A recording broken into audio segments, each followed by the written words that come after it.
This video is brought to you by patreon.com/worsttake. Get access to exclusive live streams and Discord servers, on-screen shoutouts, and early access to some videos when you join now. Help make sure that we can continue to make content like this by supporting the Patreon. Links are in the description down below.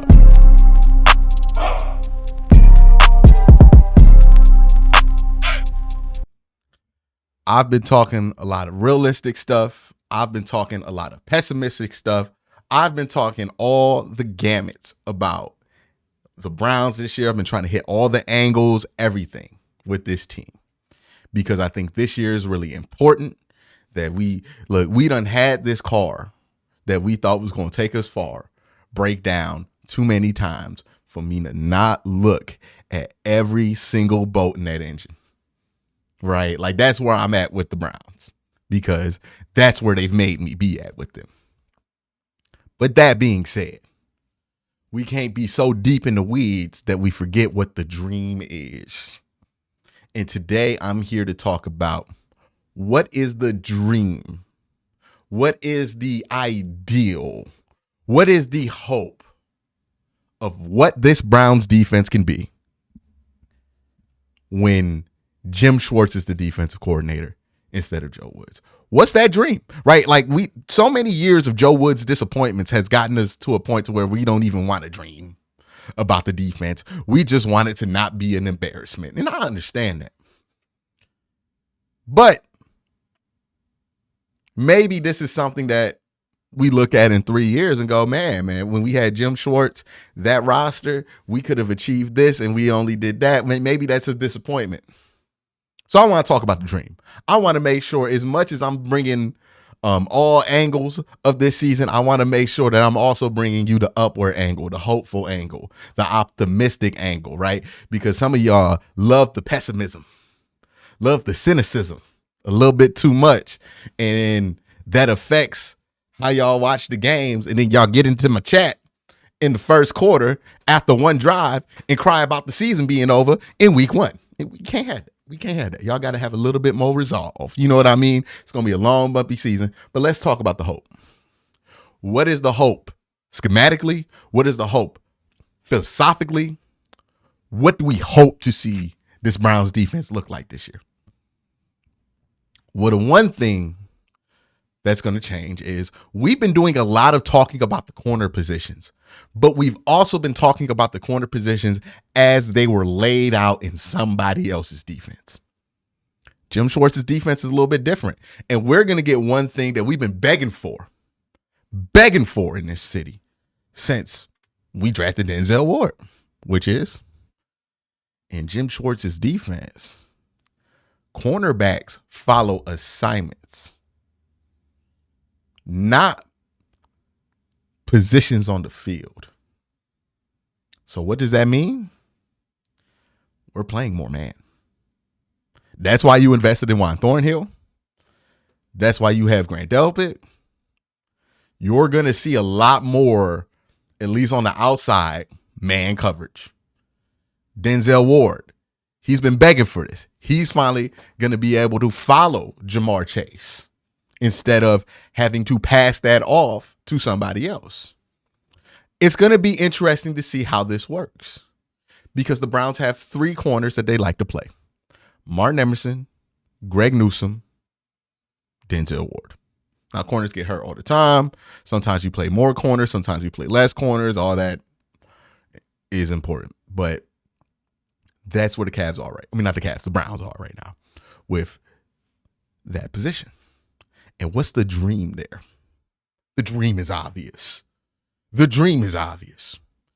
You can have a flexibility with your DBs that can make you one of the most difficult teams to throw on in the NFL. And if you're difficult to throw on, if you're difficult to beat off the ball from a coverage standpoint, we're going to dip into another dream, which is Myles Garrett going to be able to get home. But let's keep this about the coverage right now. So why is that so much better, or why do I feel like that's something that's going to be so much better for this team, at least right now, from a philosophical standpoint? Let's just look at a team like the Bengals, where famously The Browns not playing against Jamar Chase, T. Higgins, and Tyler Boyd made their defense worse, according to Joe Woods, right? Like, apparently Trenton Irwin was harder to stop than Jamar Chase. This is what Joe Woods said. But you ain't going to run into that problem because now you can look at it matchups, right? So if you play the Bengals, the matchups are pretty obvious. T. Higgins, Greg Newsome, Jamar Chase, Denzel Ward, Martin Emerson, put them on Tyler Boyd, and then play the rest of the pieces out. And you feel pretty good about it.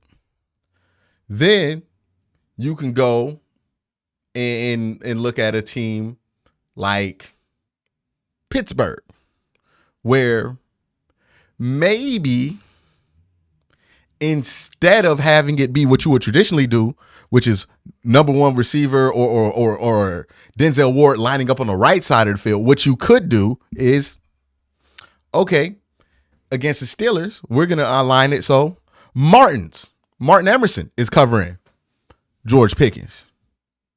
And then Greg Newsome, he got Deontay. And then you can have Denzel Ward on Allen Robinson, whoever, right? In order to get the matchups that you want. In a way, your corners can be used kind of like how basketball players are used on matchups. Instead of it being, hey, even if it's a bad matchup, we got to have Denzel Ward over here. It's going to be, we're going to try to put the best possible fit on the best player because we believe we have 3 really good corners. Now let's go to the second part of that. Since you're playing man, since you feel like you can cover in man, since you're not playing as much zone, all of a sudden, if you feel like you got 3 corners that can cover and a decent safety, you can do what we've been wanting to do, another thing, blitz. What kills a blitz a lot of the times is that you throw right into a zone and you know it's going to be open because they got to vacate spaces, right? I talked about this all the time. The Browns last year couldn't blitz because they couldn't play zone well. And they were always in zone when they blitzed. And then they would try to switch to man and blitz, but they just didn't play enough of it to be used to it. And they weren't willing to take the risk. Jim Schwartz will take the risk. So now you're able to blitz more often. Now Myles Garrett's able to blitz more often. Now you're able to get a little bit more creative because, again, you feel like you have 3 corners that you can put out there that can play. Now let's talk about Myles Garrett. Now the rest of the defensive line, massive questions, right?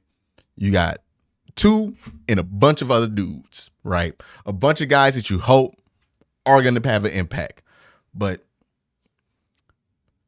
the Browns need to get to this point to where on the defensive line, if they ain't got a bunch of dudes there with them, it don't matter. They got Myles Garrett.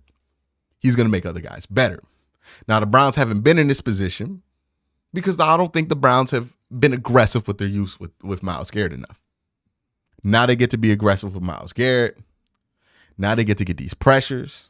They're going to put more athletic people around the pocket to clean up for these Myles Garrett sacks, and you're going to have corners taking more chances.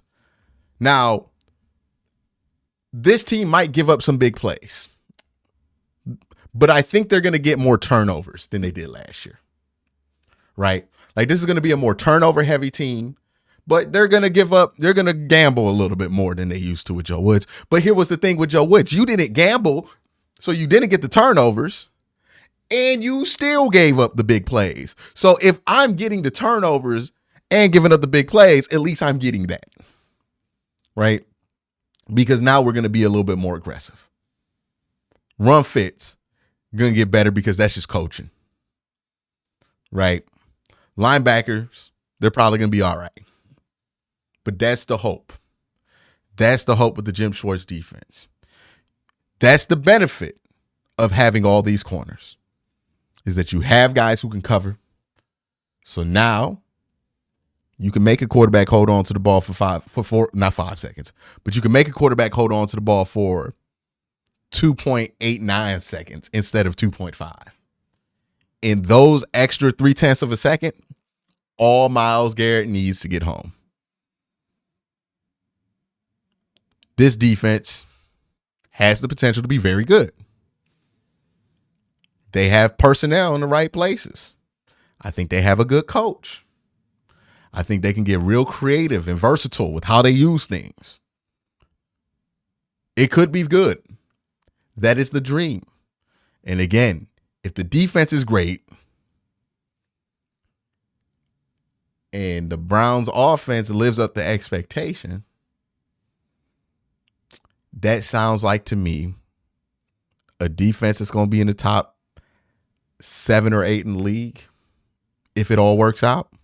Now, again, they got obvious holes, defensive line, like they need to figure out or have some guys step up. If that doesn't happen, you can kiss top 7 or 8 goodbye. But let's assume, again, we're being hopeful, that 1 or 2 of these guys steps up. It's really all you need. You're talking about a top 7 or 8 defense. You look on the offensive side of the ball, you're talking about an offense that could be top 7 or 8, maybe even top 5. With a quarterback who could finish in the top 7 or 8, maybe even top 5. It sounds like a Super Bowl contender to me. That is the hope. It's not a hope that comes from unfounded things. Like, this ain't like we got Deshaun Kaiser out there and we just hyping stuff up. Like, there's legitimate reasons, legitimate players that we have seen do these things in the NFL that gives us this hope. But it's not hope. It feels like hope, but it's not. We should be good. We should be much better than we were last year. Will we? I don't know. We're not entitled to being good, but we should be.